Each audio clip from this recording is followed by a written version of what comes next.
Guys, they are very good. They go and let their auntie to dry their hair. They go itself.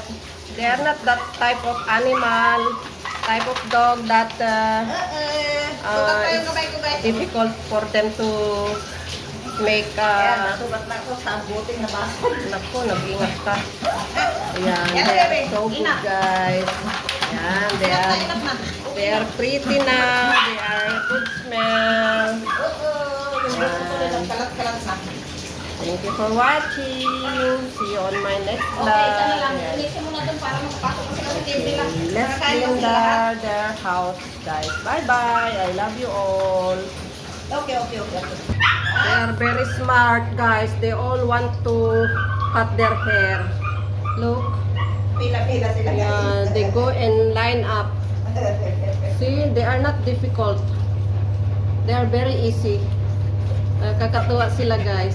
Yan, thank you for watching. See you on my next vlog.